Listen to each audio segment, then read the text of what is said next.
السلام عليكم ورحمة الله وبركاته.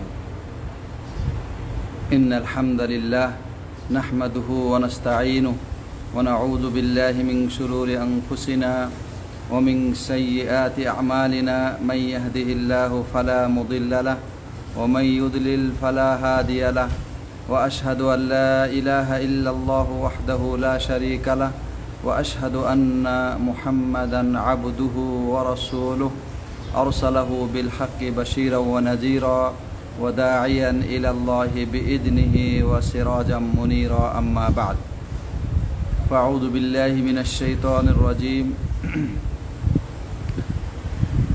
وقولوا للناس حسنا.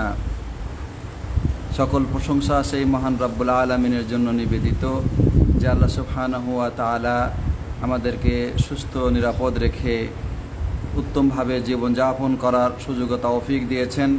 আমরা সে আল্লাহ তাআলার কাছে জানাই লাখো কোটি শুকরিয়া, বলি আলহামদুলিল্লাহ। প্রাণপ্রিয় দিনী ভাই ও বোনেরা, যে যেখানে আছেন সকলকে অন্তরে অন্তঃস্থল থেকে শুভেচ্ছা জানিয়ে আজকে নির্ধারিত লাইভ শুরু করছি। জীবন ঘনিষ্ঠ বিভিন্ন প্রশ্ন এবং তার উত্তর নিয়ে আজকে লাইভ শুরু করছি। আপনারা প্রশ্নগুলো পাঠাবেন এবং আমি সেগুলোর উত্তর দেওয়ার জন্য সর্বোচ্চ চেষ্টা করব ইনশাআল্লাহ, আল্লাহ তাআলা যদি তৌফিক দান করেন। আমি পবিত্র কোরআনের আয়াতের একটি অংশ পাঠ করেছি, যেখানে আল্লাহ তাআলা বলেছেন ওয়াকুলু লিন্নাসি হুসনা, তোমরা মানুষকে উত্তম কথা বলো, মানুষকে তোমরা উত্তমভাবে কথা বলো। তো সবাই কিন্তু চায় যে আমার সাথে মানুষ ভদ্রভাবে উত্তমভাবে কথা বলুক। অতএব আমারও উচিত হবে যে আমি যেন মানুষের সাথে উত্তমভাবে কথা বলি, আর এটাই হচ্ছে সচ্চরিত্র। আল্লাহ নবী সাল্লাল্লাহু আলাইহি ওয়াসাল্লাম বলেছেন, মান কানা ইউমিনু বিল্লাহি ওয়াল ইয়াউমিল আখির ফালিয়াকুল খাইরান আও লিয়াসমুত। তোমাদের মধ্যে যে ব্যক্তি আল্লাহতে বিশ্বাস করে এবং পরকালকে বিশ্বাস করে, সে যেন ভালো কথা বলে, কাজের কথা বলে, দরকারি কথা বলে, অন্যথা চুপ থাকে। অর্থাৎ আমি যদি উত্তম কথা বলি, প্রয়োজনীয় কথা বলি, কাজের কথা বলি, তাহলে এটাই কিন্তু আমার ঈমানের পরিচয়, আল্লাহর প্রতি ঈমান এবং রাসূলের প্রতি ঈমানের পরিচয়।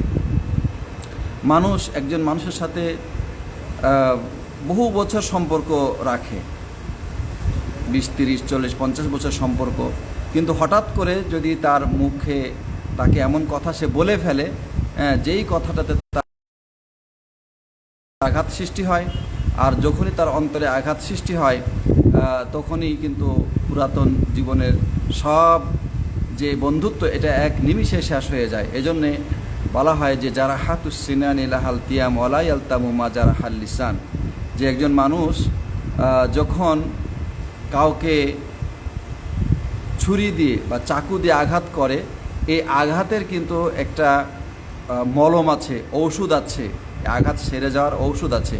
কিন্তু জবান দিয়ে যদি কাউকে আঘাত করা হয়, তাহলে সেই আঘাতের কিন্তু ঔষধ নাই, মলম নাই। এজন্যে মানুষ যখন এই জবানকে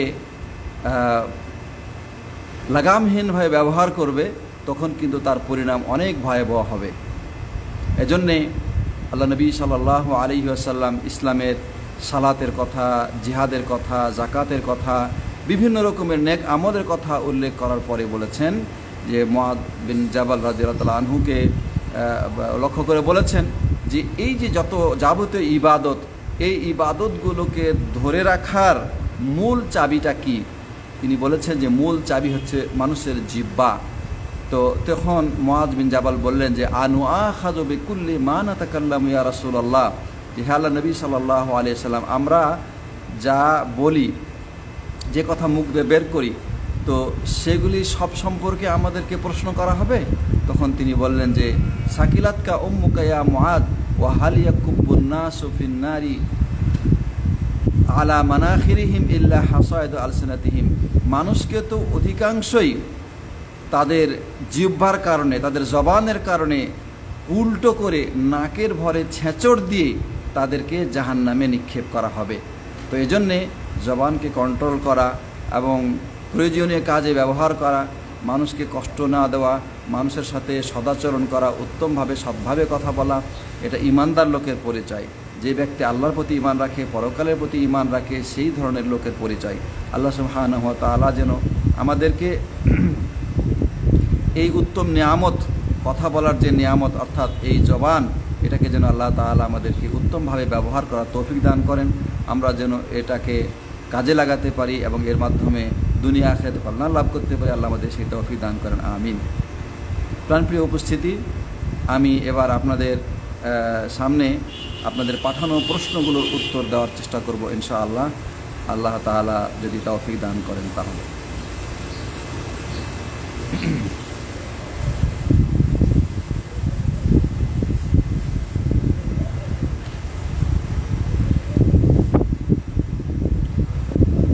আবু সালেহ আহমেদ প্রশ্ন করেছেন, জোহরের ফরজের আগের 4 রাকাত সুন্নাত ও পরের 4 রাকাত সুন্নাত, আসরের 4 রাকাত সুন্নাত এবং এশার 4 রাকাত সুন্নাত, এই সালাতগুলো এক সালামে 4 রাকাত করে নাকি 2 সালামে 4 রাকাত পড়তে হবে, কোনটা সহি জানাবেন।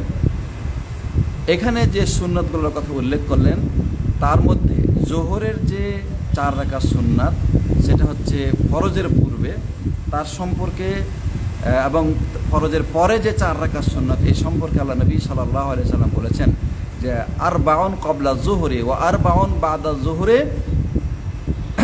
জোহরের পূর্বে 4 রাকাত এবং জোহরের পরে 4 রাকাত যদি কেউ আদায় করে তাহলে তার জন্য জাহান্নামের আগুন হারাম হয়ে যাবে। অতএব এটা আচ্ছা। আর আসরের পূর্বের বিষয়ে বলা হয়েছে যে রাহিমাল্লাহু ইমরাআন সাল্লা ক্বাবলাল আসরি আরবাআন, ওই ব্যক্তির প্রতি আল্লাহ দয়া করবেন যে আসরের পূর্বে 4 রাকাত সালাত আদায় করবে। আচ্ছা, এখন ইশারের পূর্বে 4 রাকাত, ইশারের পূর্বে আমাদের দেশে অধিকাংশ মানুষ আজানের পরে মসজিদে প্রবেশ করে 4 রাকাত সালাত আদায় করে। এই 4 রাকাতের পক্ষে কোনো দলিল আছে 4 রাকাত পড়ার পক্ষে? আমি কিন্তু এই দলিল এখনও খুঁজে পাইনি। যারা এই 4 রাকাত আদায় করে তাদের কাছে আমার প্রশ্ন, আপনারাও প্রশ্ন করবেন যে এই 4 রাকাতের পক্ষে রাসূল সাল্লাল্লাহু আলাইহি সাল্লামের সুন্নাহ থেকে কোনো দলিল আছে কি না। আমার জানা মতে কোনো দলিল নাই। অতএব ইশারের পূর্বে 4 রাকাত পড়া যাবে না, বরং অনেকে এটাকে বেদাত বলেছেন। হ্যাঁ, ইশারের পূর্বে আজানের পরে ইশারের পূর্বে আপনি 2 রাকাত সালাত আদায় করতে পারেন। যেহেতু আল্লাহ নবী সাল্লাল্লাহু আলাইহি সাল্লাম বলেছেন যে বাইনা কুল্লি আজানাইনি সালাত, প্রত্যেক 2 আজান এবং ইকামতের মাঝখানে রয়েছে সালাত, সেই হিসাবে আপনি ওখানে 2 রাকাত সালাত আদায় করতে পারেন। কিন্তু যেভাবে আমাদের সমাজে নির্দিষ্টভাবে 4 রাকাত সালাত আদায় করা হয় এটার পক্ষে কোনো দলিল নাই। এবার আসুন যে এই 4 রাকাত সালাতগুলোকে কিভাবে আদায় করবেন। এটার উত্তম নিয়ম হচ্ছে যে ফরজ ব্যতীত যত সুন্নাত, নফল ইত্যাদি নামাজ রয়েছে সবগুলো 2 রাকাত করে আদায় করবেন। এজন্য যে আল্লাহ নবী সাল্লাল্লাহু আলাইহি ওয়াসাল্লাম বলেছেন সলাতুল লাইলি ওয়ান নাহারি মাসনা মাসনা, রাতের নামাজ এবং দিনের নামাজ 2 রাকাত করে, রাতের নামাজ এবং দিনের নামাজ 2 রাকাত করে। রাতে যত নামাজ পড়বেন ফরজ ব্যতীত সব 2 রাকাত করে পড়বেন, আর দিনে ফরজ ব্যতীত যত নামাজ রয়েছে সেগুলো 2 রাকাত করে পড়বেন। 2 রাকাত করে পড়বেন, সালাম ফিরিয়ে দেবেন, আবার 2 রাকাত পড়বেন, এইভাবে। কিন্তু শুধুমাত্র জোহরের পূর্বে যে 4 রাকাত রয়েছে এই 4 রাকাত সুন্নাত এক সালামে কখনো কখনো পড়া যায়। মাঝখানে তাশাহুদ দিয়ে 2 রাকাত পরে তাশাহুদ দিবেন, তারপরে 2 রাকাত পড়বেন। এই জন্যে যে আবু দাউদ একটা হাদিসে রয়েছে আল্লাহ নবী সাল্লাল্লাহু আলাইহি সাল্লাম বলেছেন যে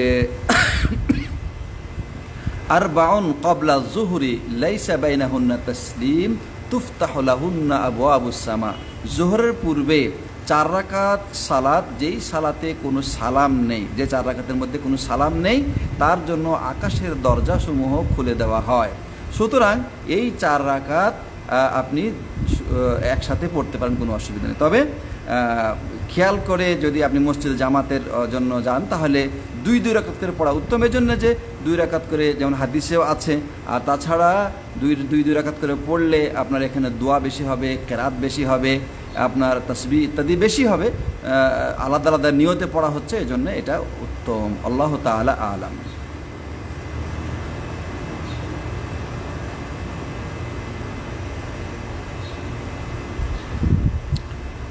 ইলিয়াস হোসেন লিখেছেন যে কবরের আযাব হবে, এটা তো সত্যি, কিন্তু আযাবটা কবরে হবে নাকি রুহের জগতে হবে একটু জানাবেন। কবরের আযাব এবং শান্তি এই দুটো জিনিস সত্য বিষয়, এবং এটাকে যারা অস্বীকার করে তাদের ঈমান থাকবে না। আচ্ছা, এখন কবরের আযাব যে সে আযাবটা কিভাবে হবে? মানুষের যে দেহ পাঠানো হচ্ছে মাটির নিচে, দাফন করা হচ্ছে, সেই দেহে হবে নাকি অন্য কোনো দেহে হবে? এই ব্যাপারে কথা হল এই যে মানুষকে যখন তার কবরে রাখা হয় তখন তার এই দেহটা কিন্তু নষ্ট হয়ে যায়।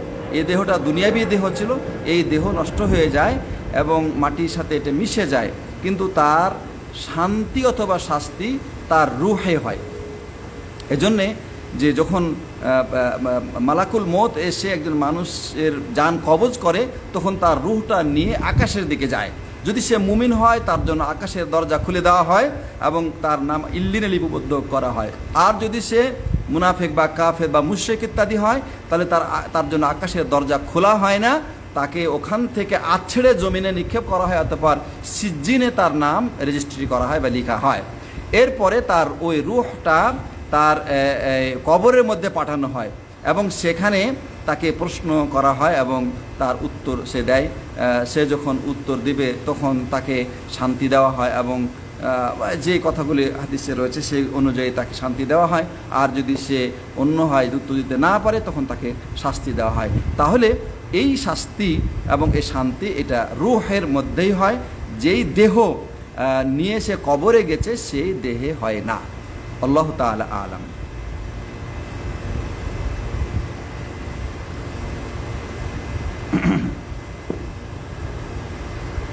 উবাইদুল্লাহ লিখেছেন, আমরা কোনো সালাতে 1 বা 2 রাকাত না পেলে আমরা ইমাম সালাম একদিকে ফিরালেই উঠব নাকি 2 দিকে ফিরানোর পর আমার বাকি সালাত পড়ার জন্য উঠব? খুব সুন্দর প্রশ্ন উবাইদুল্লাহ করেছেন যে ইমাম যখন সালাম ফিরাবে তখন যাদের 1 রাকাত বা 2 রাকাত বা একাধিক রাকাত সালাত বাকি রয়েছে তারা কখন উঠে দাঁড়াবে?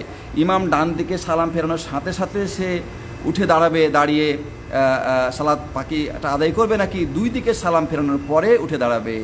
এ কথার উত্তর হলো এই যে একজন মানুষের সালাত শেষ হয় কয় সালামের মাধ্যমে? 1 সালামের মাধ্যমে নাকি 2 সালামের মাধ্যমে?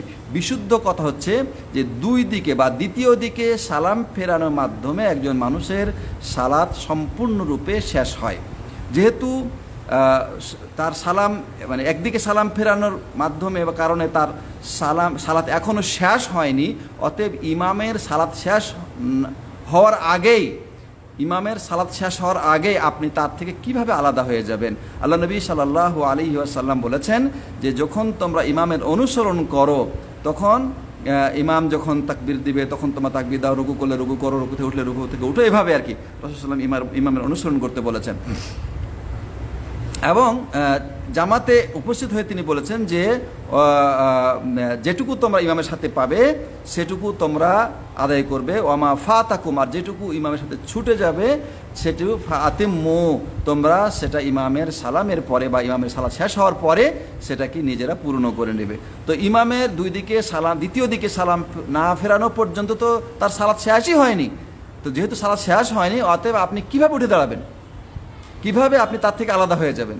এজন্যে যারা এই কাজটি করে তারা অধিকাংশই ভুল করে, বরং অনেক আলেম বলেছেন যে তার নামাজ বাতিল হয়ে যাবে। যে ব্যক্তি ইমামের সালাত শেষ না হতে উঠে দাঁড়িয়ে গেছে তার নামাজ বাতিল হয়ে যাবে, অনেকে বলেছেন। কিন্তু যাই হোক, না জানার কারণে যদি করে থাকে তাহলে আশা করি বাতিল হবে না, কিন্তু এরকম করা উচিত নয়। ইমাম দ্বিতীয় দিকে যখন সালাম ফিরিয়ে শেষ করবেন তখন উনি নামাজ শেষ করলেন, এবার আপনি তার থেকে আলাদা হয়ে গেলেন, এবার আপনি আপনার ছুটে যাওয়া রাকাতগুলো আদায় করেন। আল্লাহ তাআলা আলাম।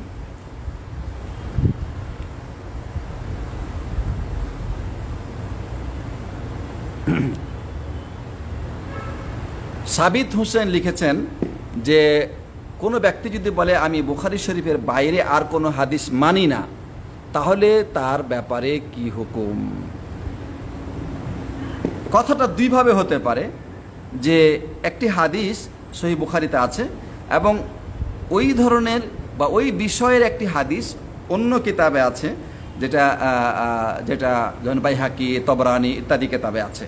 তো এখন ওই সাবজেক্টের ক্ষেত্রে যদি ওই একটু বলে থাকে যে আমি এই ক্ষেত্রে সহিহ বুখারী ছাড়া অন্য কোনো হাদিস মানি না, তাহলে এটা তার কথার একটা যুক্তি আছে। যেমন ধরেন একটা কথার কথা বলি, যে সহিহ বুখারীতে আছে যে সালাতে আল্লাহ নবী সাল্লাল্লাহু আলাইহি ওয়াসাল্লাম রুকুর আগে রুকুর পরে রফউল ইয়াদান করতেন, সালাতে রফউল ইয়াদান করতেন। অথচ বাইহাকি বা অন্যান্য কিতাবে রয়েছে যে রফউল ইয়াদান করতেন না, রফউল ইয়াদান করতেন না, এবং এই ব্যাপারে ওখানে সনদ সহই আছে। এখন সে জানে না, ওই ব্যক্তি জানে না যে ওই সনদগুলো বা ওই হাদিসগুলো সহিহ না জয়ীফ, তো সে এইভাবে বলে দিল যে বুখারী ছাড়া আমি এই ক্ষেত্রে কোনো হাদিস মানি না।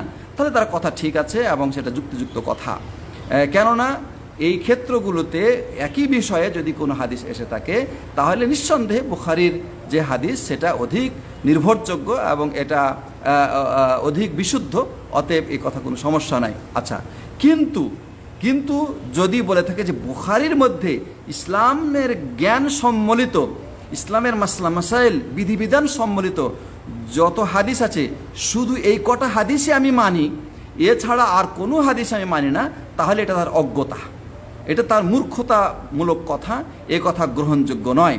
কেননা শুধু বুখারী নয়, ইসলামের মৌলিক বিষয় সহ ইসলামের বিধিবিধানগুলো সন্নিবেশিত আছে, যেমন বুখারীতে আছে, মুসলিমে আছে। মুসলিমে এমন অনেক হাদিস আছে যেটা বুখারীতে নাই, বুখারীতে এমন অনেক হাদিস আছে যেটা মুসলিমে নাই। অনুরূপভাবে আবু দাউদ, তিরমিজি, নাসাই, ইবনে মাজাহ, মুয়াত্তা মালিক, মুসনাদে আহমদ ইত্যাদি কিতাবে কিছু কিছু হাদিস এমন আছে যেগুলি এই কিতাবগুলোতে নাই, অথচ সেগুলি সহিহ। তো এ ধরনের কথা তখন তার জন্য বলা জায়েজ হবে না। হয়তো সে মূর্খতাবশত, অজ্ঞতাবশত বলতেছে, তাকে বিষয়টা বোঝাতে হবে যে ইসলামের বিধিবিধানসমূহ শুধু সহিহ বুখারী দ্বারাই পরিপূর্ণ হয়নি, বরং আরও অন্যান্য হাদিস গ্রন্থ রয়েছে যেগুলিতে সহিহ হাদিস রয়েছে, সেগুলি দ্বারা পরিপূর্ণ হয়েছে। আল্লাহু তাআলা আ'লাম।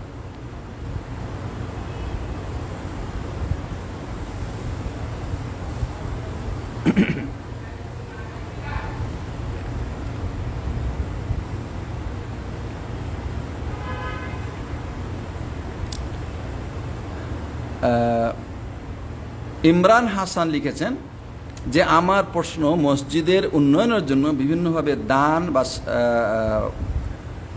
অনুদান তোলা হয়, যে বা যারা দান তুলে তাদের দানে এই দানের 4 ভাগের 1 বা 3 ভাগের 1 ভাগ দেওয়া হয়, এটা ঠিক কি না? আর এমন জায়গায় দান করা জায়েজ হবে কি না?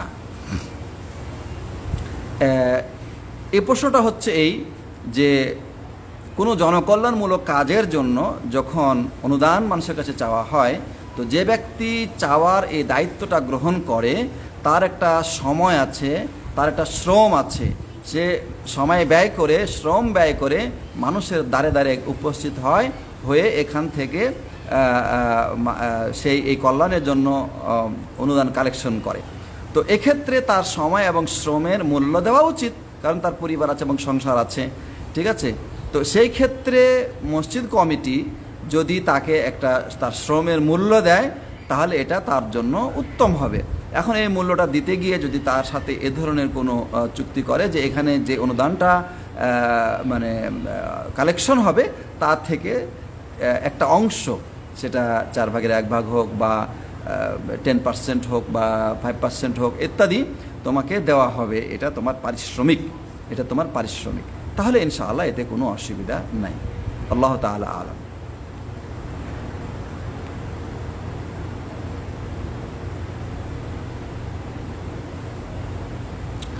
আব্দুল সামিহ লিখেছেন যে আমার ছেলে ততক্ষণ আমার যতক্ষণ সে তার বউ পেয়ে যায়, আমার মেয়ে যতক্ষণ না আমার জীবন শেষ হয়।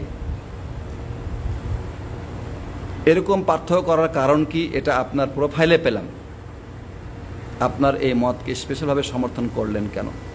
আমার মনে হয় না এরকম কোনো প্রোফাইলে আমার বক্তব্য আছে, এবং কেন এই বক্তব্যটা ইসলাম সম্মত নয়। আমার ছেলে আমার থাকবে যতক্ষণ সে বিবাহ না করবে। এটি কোনো কথা হইল? আমার ছেলে মৃত্যু পর্যন্ত আমার ছেলে, যতক্ষণ আমি বেঁচে আছি আমার ছেলে, এমনকি মৃত্যুর পরেও আমার ছেলে। সে আমাকে ছাড়া সে অন্যকে বাপ ডাকবে নাকি? বা আমি কি বলবো যে এই লোক আমার ছেলে না? এটি কোনো কথা হইল? এ ধরনের কোনো কথা আমাদের সমাজে চালু আছে যে একটা ছেলে যতক্ষণ বিয়ে না করে ততক্ষণ সে আমার ছেলে থাকে, যখন বিয়ে করে তখন সে আলাদা হয়ে যায়। এটা ঠিক নয়। আলাদা হয়ে যায় সেটা তার সংসারের কারণে, তার স্ত্রী নিয়ে এসে আলাদা সংসার করবে। কারণ বাবার সংসারে থাকলে সেখানে দেবররা আছে বা অন্যান্য লোকজন, ভাসুর আছে, এদের সাথে হয়তো পর্দার সমস্যা হতে পারে, এই জন্য সে আলাদা ঘরে থাকবে, এতে কোনো অসুবিধা নেই। আলাদা বাসায় থাকবে, কোনো অসুবিধা নেই। কিন্তু ছেলে আমার নয়, এই কথাটা ভুল কথা, ভ্রান্ত কথা। হ্যাঁ, আর মেয়ে সারা জীবন মেয়েই থাকবে। ছেলে যেমন, মেয়ে যেমন সারা জীবন আপনার মেয়ে থাকবে, ছেলেও এরকম থাকবে। এই জন্য আল্লাহ নবী সাল্লাল্লাহু আলাইহি ওয়াসাল্লাম বলেছেন যে আপনি যদি সন্তানকে, ছেলে হোক মেয়ে হোক, সৎ বানাতে পারেন, তাহলে আপনার মৃত্যুর পরে যদি সে আপনার জন্য দোয়া করে, তাহলে সেই দোয়া আপনার কাজে লাগবে। আউওয়ালাদিন সালিহিন ইয়াদউ লাহু, অথবা সৎ সন্তান তার জন্য দোয়া করবে, সেই দোয়ার প্রতিফল সে কবরে বসে লাভ করবে। সুতরাং এগুলি কি কথা? আমার প্রোফাইলে যদি থেকে থাকে আপনি আমাকে স্ক্রিনশট দিয়ে পাঠান। হ্যাঁ, আমি জানি না কেউ কি অ্যাড করেছে কি না, বা অন্য কেউ সেখানে বা অন্য কারো কোনো বিষয় এসেছে, হয়তো আপনি এটা ভুল বুঝেছেন, যেটা আমার প্রোফাইলে পেয়েছেন এরকম হয়তো ভুল বুঝেছেন, আল্লাহ তাআলা আলাম। কিন্তু এই কথা আমি সমর্থন করি না এবং সঠিক নয় কথা। জাহির আল ইসলাম লিখেছেন যে একটি গ্রামের প্রায় প্রতিটি মসজিদের কেবলা ঠিক নাই, কেবলা বাম পাশে প্রায় অনেকটাই ঘোরাতে হবে, অথচ কেবলা হচ্ছে অন্য দিকে। এভাবে নামাজ পড়লে কি নামাজ হবে? দেখুন, কেবলার বিষয়টা হচ্ছে যে যারা কাবার কাছে আছে, সরাসরি কাবাকে তারা সামনে রেখে সালাত আদায় করবে। হ্যাঁ, এরপরে যত দূরে যাবে তত কাবার দিকটাকে তারা কিবলা হিসেবে গ্রহণ করবে। কাবার দিক, যেমন বাংলাদেশ থেকে কিবলা কোন দিকে? সরাসরি আমার নাক বরাবর কিন্তু আমি কিবলা পাবো না, আমাকে কিবলার দিকে মুখ ফিরাতে হবে। বাংলাদেশ থেকে কিবলা হচ্ছে পশ্চিম দিকে। অতএব কোনো মানুষ যখন সালাত আদায় করবে, তার সালাত আদায়ের অবস্থাটা দেখে যদি লোকেরা বলে যে উনি পশ্চিম দিকে সালাত আদায় করে নাই, পশ্চিম উত্তর কোণে অথবা পশ্চিম দক্ষিণ কোণে মুখ ফিরিয়েছে, তাহলে তার সালাত বাতিল হবে। আর যতক্ষণ তার সালাতটা, তার দাঁড়ানোটাকে লোকেরা দেখে যদি বলে যে উনি পশ্চিম দিকে দাঁড়িয়েছেন, তাহলে তার সালাত বিশুদ্ধ। এখন ওই দাঁড়ানোর নাক বরাবর কাবা থাকতে হবে, মক্কা থাকতে হবে, এটা জরুরি না। যদি মক্কার দিকে এবং পশ্চিম দিকে তার মুখ থাকে, তাহলেই তার সালাত বিশুদ্ধ হয়ে যাবে এবং সে কিবলার দিকে সালাত আদায় করছে বলেই গণ্য হবে ইনশাআল্লাহ।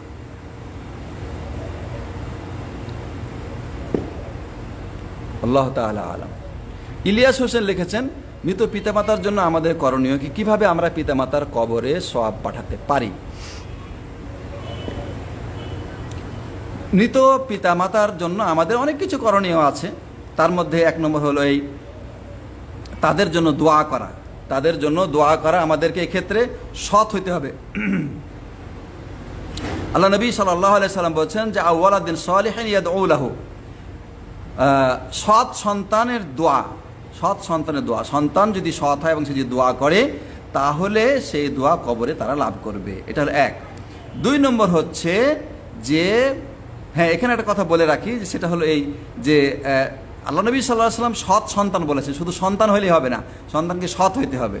ঠিক আছে, এটা কিন্তু খুব গুরুত্বপূর্ণ কথা। তো এখন দেখা যায় যে সমাজের অধিকাংশ মানুষ তারা নিজেরা সৎ হয় না, সালাত আদায় করে না, তারপরে জাকাত দেয় না, মানুষের সাথে ভালো আচরণ করে না, হালাল হারাম বেছে চলে না। সে যে বুঝতে পারে যে আমি সৎ নই, তখন তারপরে সে চিন্তা করে যে আমার পিতামাতার জন্য তো কিছু একটা করা উচিত। তখন কি করে জানেন? মানুষের সৎ সন্তান ভাড়া করে নিয়ে আসে। যেমন ওই যে হাফেজ বা ওই ইয়াতিম বা আলেম বা ইমাম, এ ধরনের সৎ সন্তান রূপে যাদেরকে আমরা পরিচিত মনে করি, তাদেরকে তারা ডেকে নিয়ে এসে তাদেরকে দিয়ে দোয়া করায় এবং ভাবে যে আমি পিতামাতার জন্য অনেক কিছু করলাম। এটা কিন্তু ঠিক নয়। এটা মোটেও ঠিক নয়, বরং নিজেকে সৎ হতে হবে এবং সৎ হয়ে পিতামাতার জন্য দোয়া করতে হবে, তাহলে সেই দোয়ার প্রতিফল তারা কবরে লাভ করবে, যেটা হাদিসে এসেছে। 2 নম্বর করণীয় হলো এই যে পিতামাতার জন্য সাদাকা করা। পিতামাতার জন্য যতদূর সম্ভব সাদাকা করবেন, সাদাকায়ে জারিয়া, সেটা সাদাকা স্থায়ী হোক অথবা অস্থায়ী হোক, যেমন মিসকিনকে খাওয়ানো বা ইয়াতিমকে খাওয়ানো অথবা ইয়াতিমের দায়িত্ব গ্রহণ করা পিতামাতার পক্ষ থেকে। তারপরে একজন গরিব তালেবে এলেম, মিসকিন তালেবে এলেমে যারা কোরআন শিখছে বা হাদিস শিখছে, ইসলাম শিখছে, তাদের ক্ষয় খরচে দায়িত্ব বহন করা, এগুলি তাদের জন্য তাদের সওয়াবের বা তাদের কবরে সওয়াব যাওয়ার একটা মাধ্যম। অনুরূপভাবে তাছাড়া ধরেন যে তাদের পক্ষ থেকে মসজিদ বানিয়ে দেওয়া, মাদ্রাসা বানিয়ে দেওয়া, রাস্তা বানিয়ে দেওয়া, গাছ লাগিয়ে দেওয়া, কূপ খনন করা, নলকূপ দেওয়া ইত্যাদি সব কাজ করতে পারেন। অনুরূপভাবে পিতা মাতার পক্ষ থেকে হজ বা ওমরা করতে পারেন, হজ বা ওমরা করতে পারেন।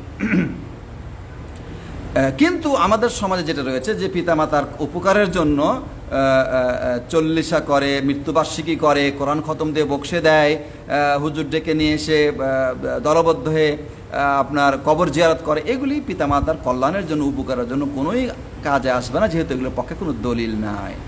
আশা করি বুঝতে পেরেছেন।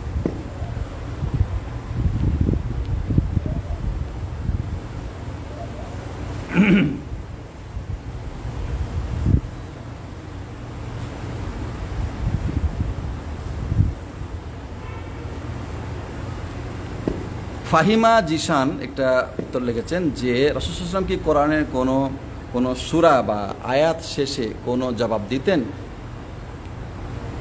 সালাতের মধ্যেও কি জবাব দেওয়া যায়? কিছু কিছু ক্ষেত্রে জবাব দেওয়ার কথা হাদিসে পাওয়া যায়। যেমন সাব্বিহিসমা রব্বিকাল আলা, এই আয়াত পড়ে রাসূল সাল্লাল্লাহু আলাইহি ওয়াসাল্লাম সুবহানা রাব্বিয়াল আলা বলতেন। ঠিক আছে। তারপরে ফাবি আইয়ি আলাই রাব্বিকুমা তুকাজ্জিবান, এই আয়াত পড়ে লা বিশাইইম মিন নিআমিকা রাব্বানা নুকাজ্জিবু ফালাকাল হামদ, এটা বলা যায়। আরও কিছু রয়েছে কিন্তু সেগুলো হাদিস সহি নয়। যেমন সূরা গাশিয়া শেষে আল্লাহুম্মা হাসিবনা হাসাবান ইয়াসীরা, এটা বলাটা এ ব্যাপারেও কোনো সহি দলিল নেই, মানে হাদিস আছে কিন্তু হাদিস দঈফ। যেমন সূরা জুমার শেষে আল্লাহুম্মা রযুকনা, আমার আল্লাহ রিজিক দান করে, এরকম একটা দোয়া আছে, এটাও সহি রেওয়ায়েতে পাওয়া যায় না। তো তারপরে সূরা কিয়ামার শেষেও আল্লাহুম্মা বালা, এরকম একটি দোয়া পড়ার কথা হাদিসে পাওয়া যায়। তো এরকম কিছু কিছু আছে, বেশ যেগুলি সহি আছে সেগুলি আমল করতে হবে, যেগুলি সহি নাই সেগুলি আমল করার প্রয়োজন নাই। আল্লাহ তাআলা আলাম।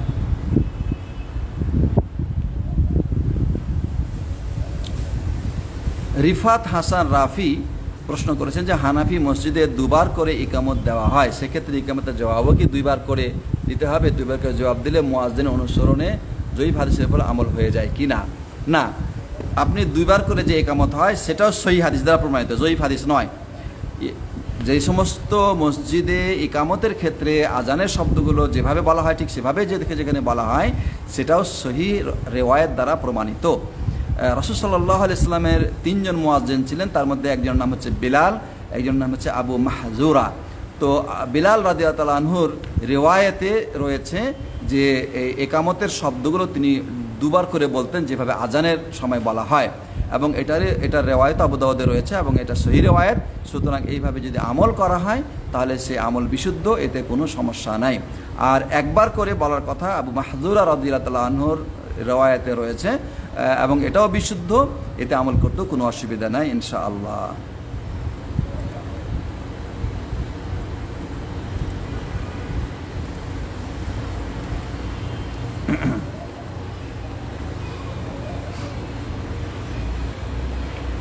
মাসুদা খাতুন লিখেছেন যে মেয়েদের জন্য ওজুর 2 রাকাত নামাজ পড়া যাবে কি? হ্যাঁ, পড়া যাবে না কেন? তাহিয়াতুল ওযু, যেটা অর্থাৎ ওযু করার পরে 2 রাকাত সালাত, এই 2 রাকাত সালাত যে কেউ আদায় করতে পারে। যে ব্যক্তি ওযু করবে সেই ওযুর পরে পরে এই 2 রাকাত সালাত আদায় করবে, এবং এটা একটা গুরুত্বপূর্ণ সালাত, যে এই সালাত আদায় করতেন বেলাল রাদিয়াল্লাহু আনহু, এবং এই কারণে আল্লাহ নবী সাল্লাল্লাহু আলাইহি ওয়াসাল্লাম জান্নাতে তার পদধ্বনি শুনেছেন। সুতরাং এটাকে তাহিয়াতুল ওযু বলা হয়, এটা যে কেউ, মেয়েরা ছেলেরা সবাই আদায় করতে পারে। নাসরিন আক্তার লিখেছেন যে আমি খুব চেষ্টা করি গুনাহমুক্ত থাকতে, কিন্তু বারবার কোনো না কোনোভাবে আমার গুনাহ হয়ে যায়, অন্যায় দেখলে রেগে যায়, না চাইতেও গীবত হয়ে যায় বা শোনা হয়ে যায় অথবা রিয়া চলে আসে। আমি বারবার গুনাহ হওয়ার সাথে সাথে তওবা ইস্তেগফার করি, কিন্তু চেষ্টা করো পুরাপুরি গুনাহমুক্ত জীবন আমি করতে পারছি না, এখন আমার করণীয় কি? দেখুন, বিশেষ করে যে গুনাহগুলো আমাদের হয়ে যাচ্ছে এগুলির ব্যাপারে আমাদেরকে সতর্ক থাকতে হবে। যারা মুমিন তারা গুনাহগুলোকে পাহাড়ের মতন ভারী মনে করে, যে পাহাড় যেমন মাথার উপর ভেঙে পড়লে ধ্বংস হয়ে যাবে, এরকম যারা মুমিন তারা যে কোনো গুনাহে লিপ্ত হয়ে যাওয়াটাকে তারা এরকম ধ্বংসাত্মক অপরাধ হিসেবে মনে করে। আল্লাহ নবী সাল্লাল্লাহু আলাইহি ওয়াসাল্লাম বলছেন, ইয়াকুম মুহাক্কিরাতিজ যুনুব, তোমরা মানে যেই গুনাহগুলো ছোট ছোট সেগুলি থেকে তোমরা সাবধান থাকো। কেননা যেমন করে কোনো এক জায়গায় লকড়ি নাই, পুরানোর জন্য, রান্না করার জন্য লকড়ি নাই, তো ওখান থেকে একটা জমা করে নিয়ে এসে যখন একত্রিত করা হয় তখন ওটা জ্বালিয়ে রান্না করা সম্ভব হয়। অনুরূপভাবে একজন মানুষ যখন এদিকে একটা ওদিকে একটা এভাবে গুনাহ করে, তখন এই গুনাহগুলো একত্রিত হয়ে তাকে ধ্বংস করার জন্য যথেষ্ট হয়। তো এই জন্যে যখনই গুনাহ হয়ে যাবে এটা অনুভব করবেন, তখনই সাথে সাথে ইস্তেগফার করবেন, আর ওই গুনাহ কখনো করবেন না এরকম মনে মনে প্রতিজ্ঞা করবে, আল্লাহর কাছে বলবেন যে আল্লাহ তুমি আমাকে তৌফিক দান করো যাতে করে আমি এই গুনাহতে লিপ্ত না হয়ে যাই। কেননা আল্লাহ নবী সাল্লাল্লাহু আলাইহি সাল্লাম বলছেন যে কুল্লু বানি আদম খাত্তা ওয়া খায়রুল খাত্তাই আত-তাওয়াবুন, বানি আদম সবাই গুনাহ করে, সবাই অপরাধ করে, কিন্তু এই অপরাধীদের মধ্যে উত্তম হচ্ছে ওই ব্যক্তি যে তওবা করে বা ফিরে আসে আল্লাহর কাছে। সুতরাং গুনাহ করে ফেলবে মুমিন, এটা একটা মানে সুনির্দিষ্ট বিষয়, সুনির্ধারিত হবেই, গুনাহ হয়ে যাবে, কিন্তু গুনাহের উপরে অটল থাকা, ইস্তেগফার না করা, ফিরে না আসা, এটা উচিত নয়। এজন্য আল্লাহ নবী সাল্লাল্লাহু আলাইহি ওয়াসাল্লাম বলছেন যে এদের মধ্যে উত্তম গুনাহকারী ওই ব্যক্তি, গুনাহকারীদের মধ্যে ওই ব্যক্তি উত্তম যে তওবা করে বা ফিরে আসে। সুতরাং প্রথমত চেষ্টা করতে হবে যে গুনাহ যাতে না হয়। যখনই কোনো কথা বলবো তখন কথাটা বলার আগে একটু চিন্তা করে নেব যে এই কথাটাতে কল্যাণ আছে না অকল্যাণ আছে। যখনই যদি কল্যাণ থাকে সেটা বলবো, আর যদি অকল্যাণ থাকে সেটা বলবো না। যখনই কোনো কাজ করব তখনই আমি চিন্তা করব যে এই কাজটা কল্যাণের নাকি অকল্যাণের, যদি কল্যাণের থাকে সেটা করব, যদি অকল্যাণের হয় তাহলে সেটা আমি করব না। এইভাবে প্রত্যেকটা কাজ ধীরস্থিরতার সাথে, কথা ধীরস্থিরতার সাথে করতে হবে। আর রেগে যাওয়ার মাধ্যমে যে মানুষ ভুল করে এটা অনেক বড় অন্যায়। এই জন্য আল্লাহ নবী সাল্লাল্লাহু আলাইহি ওয়াসাল্লাম বলছেন লা তাগদাব। একজন লোক এসে প্রশ্ন করলো যে ইয়া রাসূলুল্লাহ আপনি আমাকে কিছু উপদেশ দিন। তখন রাসূলুল্লাহ সাল্লাল্লাহু আলাইহি ওয়াসাল্লাম বললেন লা তাগদাব, তুমি রাগ করো না, তুমি রাগ করো না। তিনি বললেন রাগ করো না। লোকটি বলে আরও কিছু নসিহত করুন। তিনি আবারও বললেন রাগ করো না। এইভাবে কয়েকবার লোকটি একই প্রশ্ন করলো আর তিনি বললেন যে রাগ করো না। কারণ রাগের মাধ্যমে মানুষ যে অন্যায় করে ফেলে, ওই রাগের পরে সে অন্যায়ের জন্য সারা জীবন আফসোস করতে হয়, সারা জীবন তাকে আফসোস করতে হয়। তো এই জন্যে আমাদেরকে রাগ কন্ট্রোল করার চেষ্টা করতে হবে। হ্যাঁ, কেহ যদি অন্যায় করে আর আপনি সেটা দেখেন, তখন তার জন্য রাগ করা এটা গুনাহ নয়, এটা গুনাহ নয়, কিন্তু উত্তমভাবে তাকে বুঝিয়ে দেওয়া বা তাকে সতর্ক করা বা তাকে নসিহত করা এটা জরুরি। কারণ রাগ করলে তো ওই ব্যক্তি আপনার কথা শুনবে না, তাই না? সে আপনার রাগ দেখে সে আরও বিগড়ে যেতে পারে, উল্টা হয়ে যেতে পারে। এজন্যে রাগকে কন্ট্রোল করে উত্তম ভাষায় তার সাথে কথা বলবেন। আল্লাহ সুবহানাহু ওয়া তাআলা বলেছেন ওয়াকুলু লিন্নাসি হুসনা, মানুষকে উত্তম কথা বলো। আর আল্লাহ তাআলা আহলে কিতাবদের সাথে বিতর্ক করার জন্য বলেছেন যে ওয়াজাদিলহুম বিল্লাতি হিয়া আহসান, তাদের সাথে যদি বিতর্ক করার দরকার পড়ে তাহলে তুমি বিতর্ক করো বিল্লাতি হিয়া আহসান, উত্তম পদ্ধতিতে। তা আহলে কিতাব যারা, তারা যদি উত্তম পদ্ধতি পাওয়ার হকদার হয়, তাহলে যারা মুসলিম, আমার প্রতিবেশী বা আমার পরিচিত জন বা আমার আত্মীয় স্বজন, তারা তো অধিক বেশি উত্তম পাওয়ার অধিকারী। আল্লাহ সুবহানাহু ওয়া তাআলা যখন মূসা এবং হারুনকে আলাইহিস সালাম যখন ফেরাউনের কাছে পাঠালেন, তখন বললেন ওয়াকুলা লাহু কওলাল লাইয়িনা, তোমরা দুইজন তার সামনে গিয়ে নরম ভাষায় কথা বলো, নরম ভাষায় কথা বলো। এখন যদি তাদের সাথে নরম ভাষায় কথা বলার জন্য আল্লাহ তাদেরকে আদেশ দিয়ে থাকেন, তো ফেরাউন যদি নরম ভাষার পাওয়ার হকদার হয় নবীদের কাছ থেকে, তাহলে আমি কি অত বেশি সম্মানিত যে আমি মানুষকে কড়া ভাষায় কথা বলবো, নরম ভাষা বাদ দিয়ে? আল্লাহ নবী সাল্লাল্লাহু আলাইহি সাল্লামকে আল্লাহ তাআলা বলেছেন, ফাবিমা রাহমাতিম মিনাল্লাহি লিনতা লাহুম, আল্লাহর করুণায় আপনি তাদের প্রতি নরম আচরণ করুন, নরমভাবে কথা বলুন। ওয়াইন কুনতা ফাজ্জান গালিজাল কলবি লানফাজ্জু মিন হাওলিক, আপনি যদি কর্কশভাষী হন, কঠোর হন এবং কঠোর দিলের অধিকারী হন, অন্তরের অধিকারী হন, তাহলে ওরা আপনার কাছ থেকে চলে যাবে, দূর হয়ে যাবে। এই জন্যে উত্তম ভাষা ব্যবহার করা এবং মানুষের সাথে সদাচরণ করা মানুষকে কাছে টানার বা কাছে পাওয়ার একটা অন্যতম উপায়। আল্লাহ তাআলা যেন তৌফিক দান করেন। আমিন।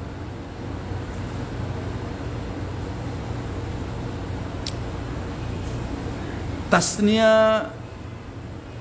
স্মৃতি লিখেছেন যে যদি কোনো কারণে আসর নামাজ কাজা হয়ে যায়, তাহলে কি সেটা মাগরিব নামাজের আগেই পড়বো নাকি মাগরিব নামাজ আদায় করার পর পড়ব?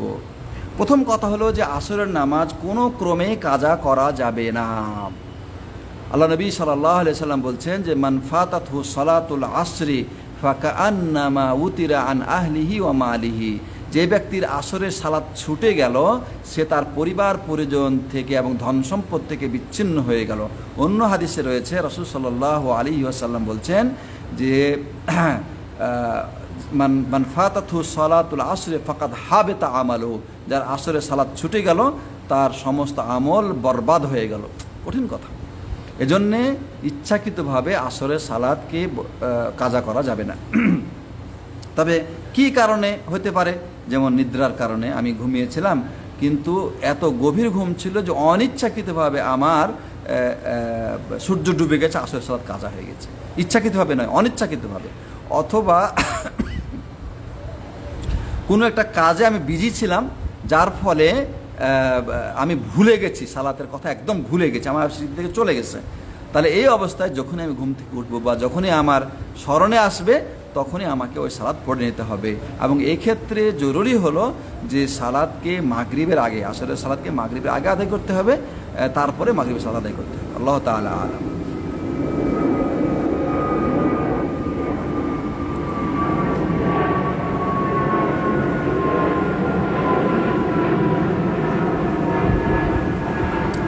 মাসুদা খাতুন লিখেছে যে আমাদের গ্রামে প্রচলিত আছে আয়াতের শেষে মুবিন পড়ার পর বুকে ফু দেয়, এটা কি ঠিক হবে?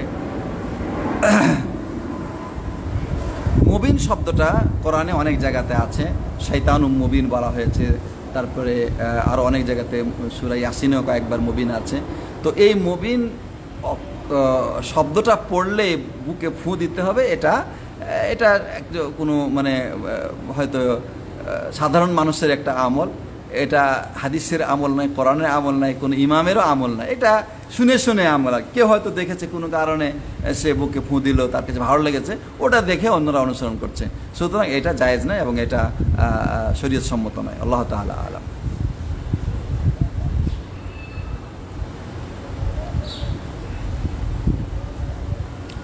তানভীর বিন লুৎফুর রহমান লিখেছেন যে মসজিদের ইমাম তাবিজ দেয়, সুতা দেয়, তার পিছনে কি সালাত হবে?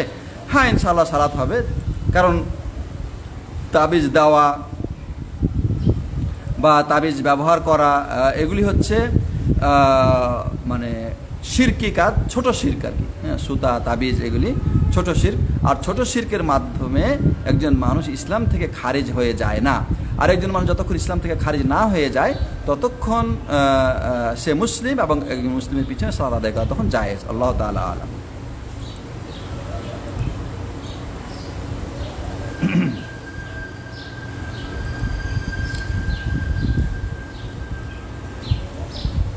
সাইফুল ইসলাম হেলাল লিখেছেন নামাজ পড়ে সামনের কাতার দিয়ে কেউ গেলে কি গুনাহ হবে?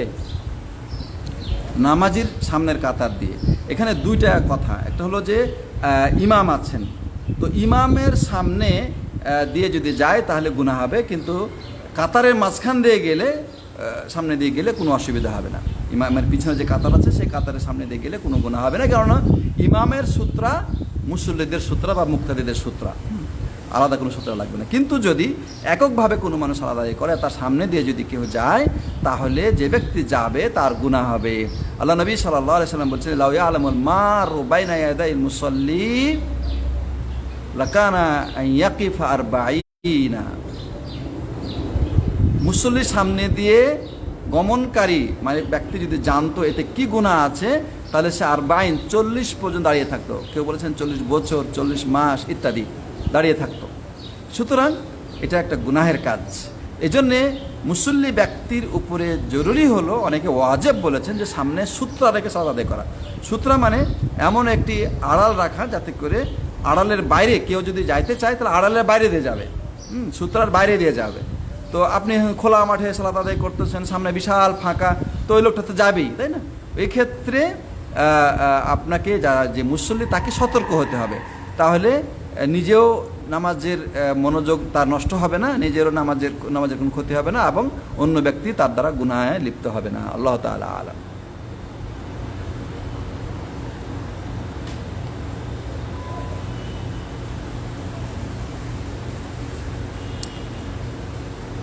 আমাতুর রহমান লিখেছেন যে ক্যাফিন কি নেশাদার দ্রব্য? ক্যাফিন বা এ ধরনের যে বস্তুগুলো রয়েছে, এটা গ্রহণ করলে যদি নেশা হয়, মাদকতা আসে, তাহলে অবশ্যই এটা নেশাদার দ্রব্য, আর নেশাদার দ্রব্য হলেই সেটা কি হারাম। আল্লাহ তাআলা আলাম।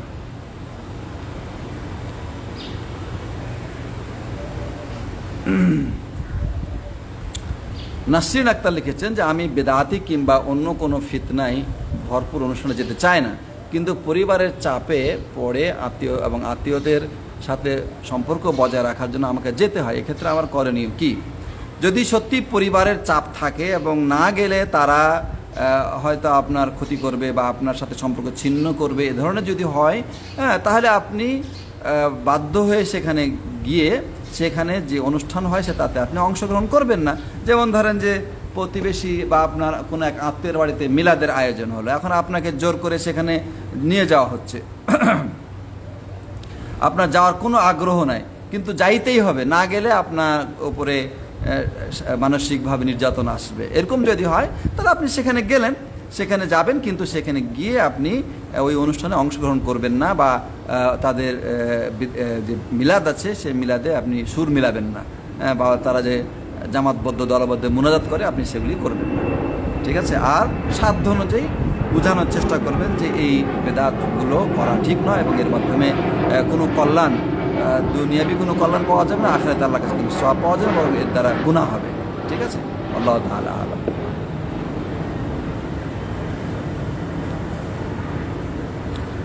মাকসুদা ইয়াসমিন লিখেছেন যে নামাজ পড়তে গিয়ে কয় রাকাত পড়লাম মনে করতে না পারায় নামাজ ছেড়ে দিয়ে আবার নতুন করে নিয়ত করে পড়ি, এতে করে নামাজ কি হবে? এটা করা উচিত নয়, এটা কখনোই করবেন না। বরং সালাত পড়তে পড়তে যদি আপনার এরকম সন্দেহ হয় যে সালাত কয় রাকাত হলো, তখন 3 হলো না 4 হলো, এই ক্ষেত্রে আপনি নিজের মনের মধ্যে তো একটা প্রাধান্য আছে কি না, যে আপনার মনে 3-এর প্রাধান্য পাবে অথবা 4-এর প্রাধান্য পাবে।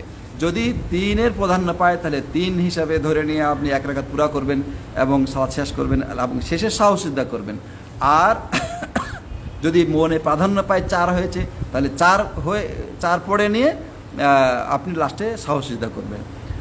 আর যদি মনে কোনো দিক প্রাধান্য না পায়, 3 আর 4 দুটোই সমান মনে হচ্ছে, দুই দিকেই সন্দেহ একরকম হইতেছে, তাহলে এক্ষেত্রে কম সংখ্যাটা ধরবেন। 3 এবং 4-এর মধ্যে যে সংখ্যা কম, যেটা 3, এই 3 সংখ্যাটা ধরবেন। তারপরে আপনি বাকি 1 রাকাত পুরা করবেন। তারপরে সালাম ফিরানোর পূর্বে 2টি সাজদা করবেন।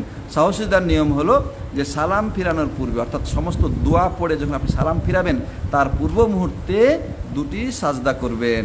আল্লাহু আকবার বলে সাজদায় যাবেন, সাজদায় সুবহান রাব্বিল আলা বলে 3 বার বলে তারপরে উঠে বসবেন, আল্লাহু আকবার বলে, তারপরে আবার সাজদা করবেন এবং সেখানে সুবহান রাব্বিল আলা বলবেন, 3 বার বলবেন, তারপরে উঠে বসেই 2 দিকে সালাম ফিরাবেন। তাহলে আপনার সালাত বিশুদ্ধ হবে ইনশাআল্লাহ।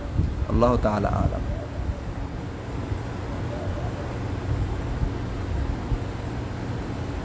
আমিনুল ইসলাম লিখেছেন যে বাসর রাতের নামাজ কেরাত জোরে না আস্তে পড়তে হবে? তো এই নামাজটা যদিও সহিহ হাদিস থেকে রাসূল সাল্লাল্লাহু আলাইহি ওয়াসাল্লাম থেকে এরকম কোনো প্রমাণ নাই, কিন্তু সালাফদের থেকে অনেক প্রমাণ রয়েছে যে তারা এই সালাতকে আদায় করেছেন। সুতরাং যদি এই সালাত আদায় করতে চান তাহলে ইনশাআল্লাহ কোনো অসুবিধা নেই, করতে পারেন। তবে এক্ষেত্রে কিরাত যদি সামান্য আওয়াজ করে পড়েন, যেহেতু আপনার স্ত্রী তিনি পিছনে থাকবেন এবং তিনি শুনবেন, হ্যাঁ, তাহলে এতে কোনো অসুবিধা নেই, ইনশাআল্লাহ জায়েজ আছে। আল্লাহ তাআলা আলাম।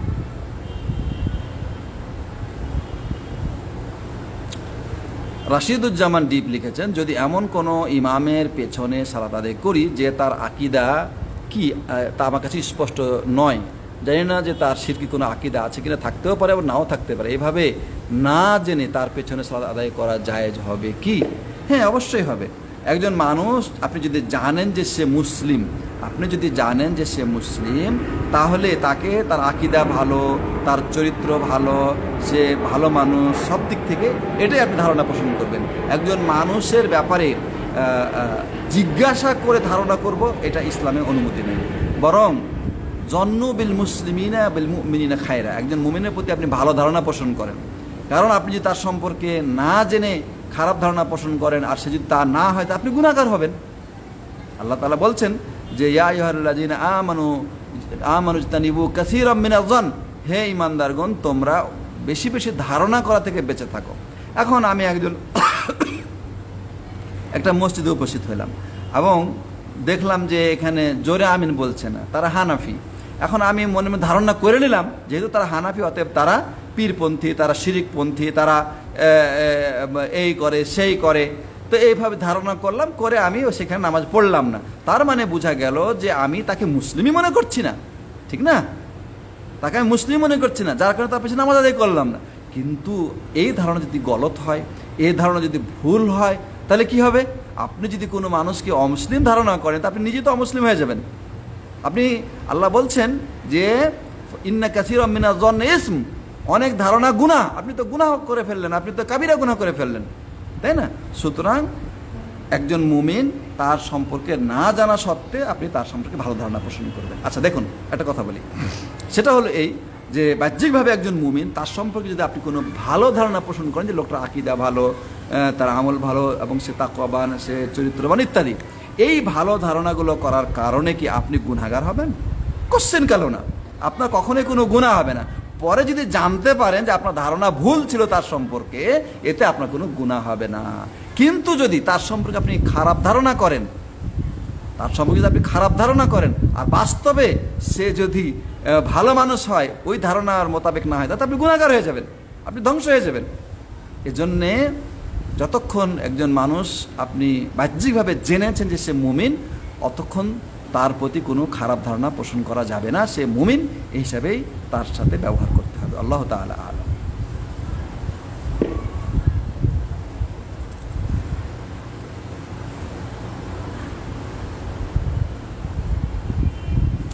মাহবুব আলম লিখেছেন যে আকিকার গোশত বন্টনের কোনো নিয়ম আছে কি? বিশেষ কোনো নিয়ম নাই। আপনি আকিকার গোশত নিজেরাও খেতে পারেন, পাড়া প্রতিবেশীকে দিবেন, আত্মীয় স্বজনকে দিবেন, গরিব মিসকিন যারা আছে তাদেরকেও দিবেন। মোট কথা সবাই যেন এতে হিস্সা পায়, কিছু অংশ পায়, সেটা চেষ্টা করবেন, ঠিক আছে? অনেকেই বলেন যে আকিকার গোশত যেভাবে কুরবানির গোশত বন্টন করতে হয়, ঠিক সেভাবে 3 ভাগ করে 1 ভাগ গরিব মিসকিনকে দেওয়া, 1 ভাগ বিভিন্ন মানে প্রতিবেশী বা আত্মীয় স্বজনকে হাদিয়া দেওয়া, আর 1 ভাগ মিসকিনদের সাদকা করা। 1 ভাগ নিজেরা খাওয়া, 1 ভাগ আত্মীয় স্বজনকে হাদিয়া দেওয়া, আর 1 ভাগ মিসকিনদেরকে দেওয়া। হ্যাঁ, এটা অনেকে বলেছেন। আল্লাহ তাআলা আলাম।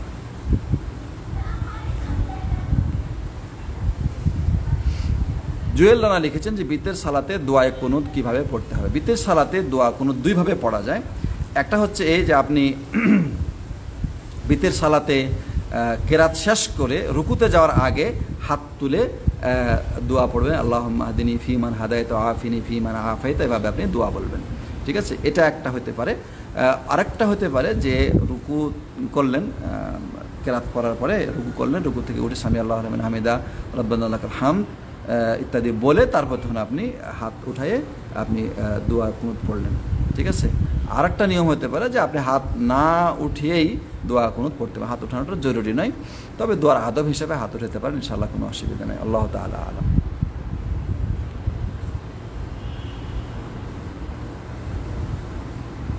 মোহাম্মদ শরীয়তুল্লাহ লিখেছেন যে আমি যেখানে জব করি এখানে হানাফি মসজিদের ইমাম এর পিছনে সালাত পড়া যাবে কি, যদিও তাবিজ বিশ্বাসী বেদাত করে থাকে, এমতো অবস্থায় রুমে সালাত আদায় করা যাবে কি? না, রুমে সালাত আদায় করবেন না, কখনোই জামাতের সাথে সালাত আদায় করা ওয়াজিব, তাই আপনি জামাতের সাথে সালাত আদায় করবেন। আর এই ইমাম, হ্যাঁ, তার যে এই তাবিজ করে বা বেদাত করে এগুলির মাধ্যমে সে ইসলাম থেকে সে খারিজ হয়ে যায় না, সে মুসলিমই থাকে, যদিও এগুলো ফাসেকি এবং এগুলো করা জায়েজ নাই। আর একজন মানুষ যতক্ষণ মুসলিম আছে, ইসলামের গণ্ডির ভিতরে আছে, ততক্ষণ তার পিছনে নামাজ আদায় করা জায়েজ ইনশাআল্লাহ, কোনো অসুবিধা নেই।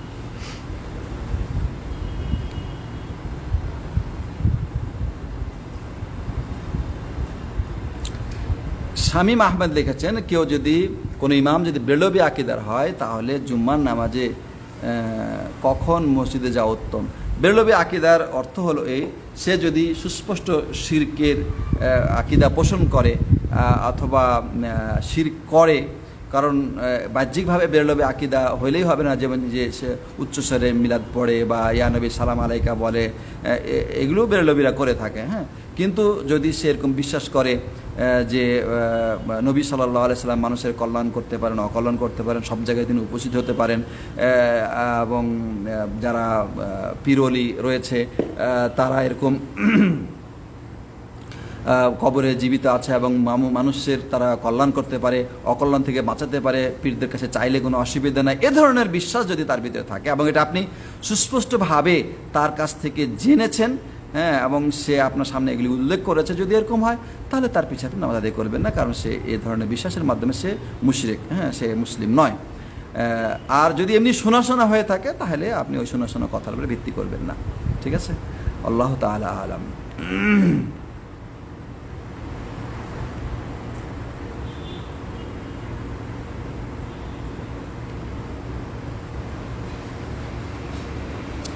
মাহবুব আলম লিখেছেন যে ফরজ নামাজের পর আয়াতুল কুরসি পড়ে কি বুকে ফুঁ দিতে হয়? না, অনেকে আছে যে আয়াতুল কুরসি পড়ে এভাবে বুকে ফুঁ দেয়, কিন্তু এই ফুঁ দেওয়ার পক্ষে কোনো দলিল নাই, কোনো হাদিস নেই। রাসূল সাল্লাল্লাহু আলাইহি সাল্লাম বলছেন যে ব্যক্তি ফরজ সালাতের পরে আয়াতুল কুরসি পাঠ করবে তার জান্নাতে যেতে কোনো বাধা নেই, মৃত্যু ব্যতীত, অর্থাৎ মৃত্যুবরণ করলেই সে জান্নাতে যাবে। সুতরাং এটাই আমল, কিন্তু বুকে ফুঁ দিতে হবে না। ফুঁ দেওয়ার বিষয়টা হচ্ছে যখন রাত্রে আপনি ঘুমাতে যাবেন তখন 3 কুল আল্লাহু আহাদ, কুল আউযু বিল ফালাক, কুল আউযু বিন নাস, এই 3টা সূরা পড়ে এভাবে হাতে ফুঁ দিবেন, তারপরে ওই হাত দুটির মুখে থেকে মাথায় সমস্ত শরীরে মাসে করবেন, এটা হাদিসে আছে। ঠিক আছে, আল্লাহ তাআলা আলাম। এই প্রশ্নের উত্তর দেওয়ার মাধ্যমে আজকের প্রশ্নোত্তর আলোচনা শেষ করলাম। আল্লাহ যদি বাঁচিয়ে রাখেন তাহলে আগামীকাল ইনশাআল্লাহ আবারও মিলিত হব। আল্লাহ তাআলা যেন আমাদেরকে তৌফিক দান করেন এবং আমাদেরকে সুস্থ রাখেন, আমাদেরকে শিরক মুক্ত ঈমান, বেদাত মুক্ত আমলের উপরে অটল অবিচল থাকার তৌফিক দান করেন। আমিন। সাল্লাল্লাহু আলা নবিয়িনা মুহাম্মদ ওয়া আলা আলিহি ওয়া সাহবিহি আজমাইন। জাযাকুমুল্লাহু খাইর। আসসালামু আলাইকুম ওয়া রাহমাতুল্লাহি ওয়া বারাকাতুহু।